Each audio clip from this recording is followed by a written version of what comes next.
업무상 중요한 전화 기다리는데 벨 울려서 전화기 있는 대로 가다가 책상 모서리에 부딪히고 폰 잡으려다 놓쳐서 폰 깨지면서 놔 하면서 받았는데 대출 전화네. 연인한테 뭔가 큰 실수한 후 무릎 꿇고 빌어 화해 모드로 진입하는 중 전화 기다리는데 벨 울려서 전화 받으니까 금싸라기 땅 있다고 살아네. 머리 감는데 전화 와서 샴푸 거품 대충 닦고 폰 적셔가면서 받았는데 폰 최신 기종으로 바꿔준다네. 폰 지난주에 바꿨는데. 낚시하고 있는데 문자 와서 꺼내다가 물에 빠뜨렸다가 주워서 물기 닫고 보니 국민은행이 국가에서 지원해주는 저금리 특별대출을 해준다네. 아무런 생각 없이 그 어떤 아무것도 하기 싫을 때 폰게임 하고 있는데 전화 와서 실시간 게임 끊어지고 놔 하면서 받았는데 인터넷 통신사 어디 거 쓰냐고 물어보네. 그것이 그리도 궁금하더냐. 저만 그런 건지 스팸 전화나 문자는 거의 안 좋은 상황에 오네요. 여기서 우리는 스팸을 크게 두 가지로 분류할 수 있습니다. 이렇게요. 이건 너무한 거. 두 가지는 도움이 되는 것과 피해만 있는 것이죠. 도움이 되는 것은 인터넷 통신사 변경해서 이마트 상품권, 현금, 가전제품 등 받는 게 있겠죠. 참고로 인터넷과 TV는 1년에 한 번씩 바꾸면 가장 이득이라고 하네요. 친구가 관련 일을 했었는데 술자리에서 그 이유까지 말해줬지만 저는 결론만 기억납니다. 제가 들은 게 아니고 술이 들은 거라.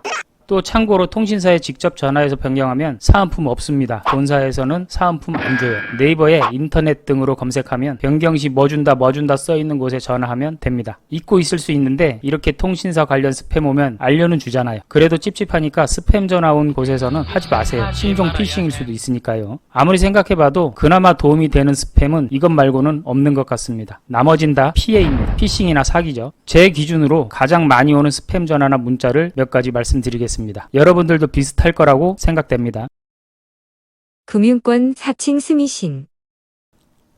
제 나름대로의 통계로는 국민은행, 우리은행 등을 사칭한 스미싱 문자가 가장 많았습니다. 스미싱은 SNS와 피싱의 합성어입니다. 말 그대로 문자로 낚는다는 뜻이죠. 다행인 것은 이 한 가지만 알면 이런 류의 피싱 당할 일이 없어요. 금융권에서는 대출 상품이 있다고 전화나 문자를 보내지 않는다는 것입니다. 그것도 무작위로는요. 그런데 진짜 대출을 알아보려 하는데 신용 등의 문제로 망설이고 있는 분들은 이 문자를 보고 링크를 터치하거나 전화를 하게 됩니다. 좋지 않은 나의 상황이 피싱을 당하게 만드는 거죠. 결국엔 서민들을 괴롭히는 거니까 진짜 쫌생이의 양아치들이죠. 그리고 진짜 중요한 것은 문자에 있는 링크를 절대 클릭하지 마세요. 홈페이지에서 접수하라는 식으로 홈페이지에 들어가도록 유도하는데요. 실제 들어가 보면 해당 은행 홈페이지와 보이는 것은 100% 똑같습니다. 하지만 피싱범들이 만들어 놓은 웹페이지입니다. 홈페이지에서 주민번호 등 개인정보를 작성하게 되면 신상 털리는 겁니다. 또는 홈페이지에 들어가면 개인정보를 털어갈 수 있는 악성 코드가 내 폰에 설치되기도 합니다. 아무리 강조해도 지나치지 않은 아까 했던 말 한 번 더 할게요. 국민은행, 우리은행, 농협 등 금융권에서는 절대 대출 상품이 있다고 전화나 문자를 보내지 않습니다. 이걸 꼭 기억하고 계시기 바랍니다. 대출회사 스팸 전화.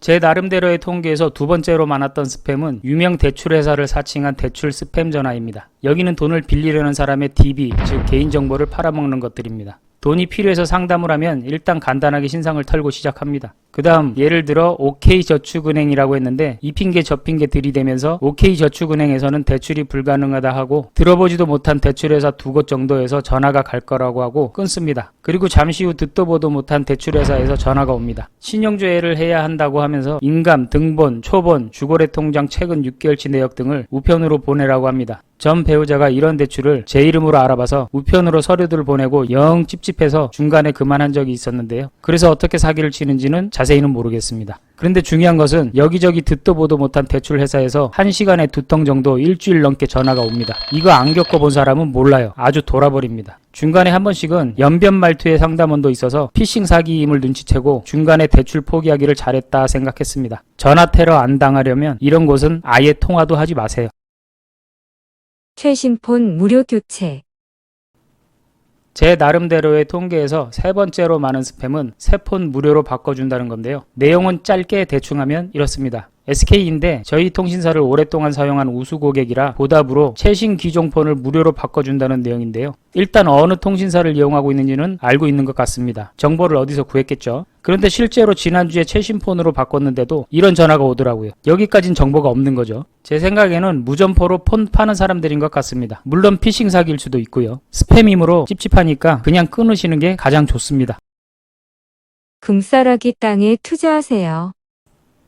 이건 아주 가끔 오는 전화인데요. 설명 안 드려도 아시겠죠? 금매로 내놓은 땅이나 사기칠 레파토리가 적당한 땅의 주인을 찾아 팔아주겠다고 합니다. 농지로 묶여 있거나 투자 값어치가 전혀 없는 땅을 개발 예정지 등의 거짓말로 금싸라기 땅으로 둔갑시켜 팔아먹는 방식입니다. 예를 들어 평당 10,000원인 땅을 평당 100만원에 계약하기로 합니다. 예를 좀 심하게 들었죠? 그런데 실제로 이 정도 해 먹습니다. 땅 주인에게는 계약서를 조작하는 등의 방식으로 평당 5,000원에 계약하기로 했다고 합니다. 골치 아픈 땅이니 평당 5,000원이라도 산다는 사람이 있을 때 팔라는 식으로 유도하는 아주 나쁜 쉐리들이죠. 이런 식으로 100평만 팔아먹어도 이윤이 9,950만원입니다. 거의 1억 원이네요. 스팸 전화와 문자 금지법. 이 정도 되면 스팸 전화와 문자는 국가에서 제재해야 되는 게 아닐까요? 법으로 금지시켜야 한다고 생각합니다. 이 건에 대해 이제까지 국회의원들은 왜 아무도 거론이 없는지 이상하고 한탄스럽습니다. 2020년 한 해에만 보이스피싱 피해 금액이 약 7천억 원이라고 하네요. 스팸 전화와 문자를 법으로 규제한다면 피해가 많이 줄어들 것 같지 않나요? 더불어 생활정보신문과 구직 사이트에 수금책 구하는 광고도 못하게 해야 할 것 같습니다. 이에 대한 관련 영상은 상단에 있는 카드를 터치하면 볼 수 있습니다. 이런 규제가 국민의 재산과 정신적 건강을 지켜줄 수 있는 방법일 거라는 확신이 듭니다. 몇 가지만 알고 조심하면 피할 수 있습니다.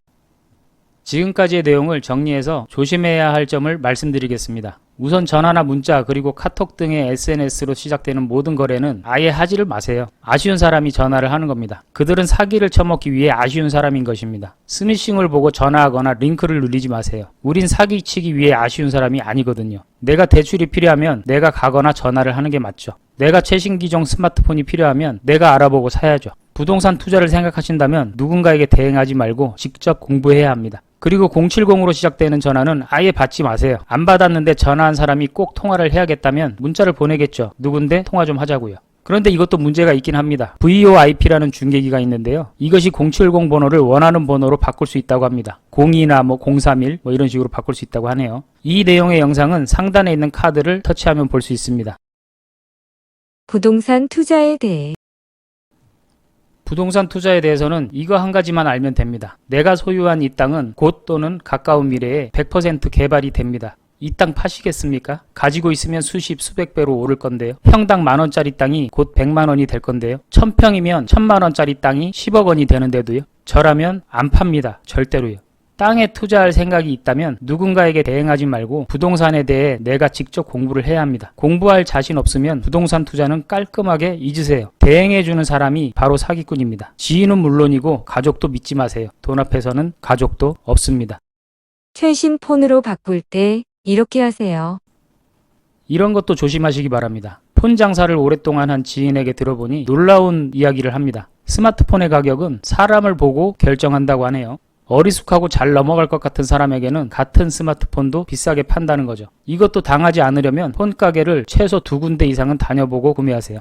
가는 곳마다 같은 스마트폰 기준으로 요금제와 기계값 지원 얼마 해서 실질적으로 월 얼마를 내는 건지 메모를 하던지 아니면 요즘은 모니터를 돌려서 보여주더라고요. 폰카로 찍으세요. 그리고 다녀온 것들의 월 요금을 비교해보면 됩니다. 분명히 차이가 있을 것입니다. 내 주변의 사기꾼들.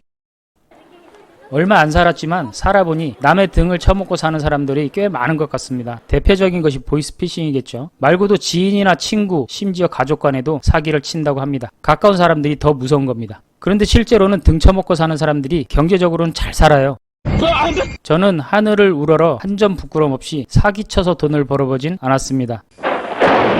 그래서 지금 이 꼬라지로 사는 것 같아요. 사는 방식을 좀 바꿔야 하는 걸까요?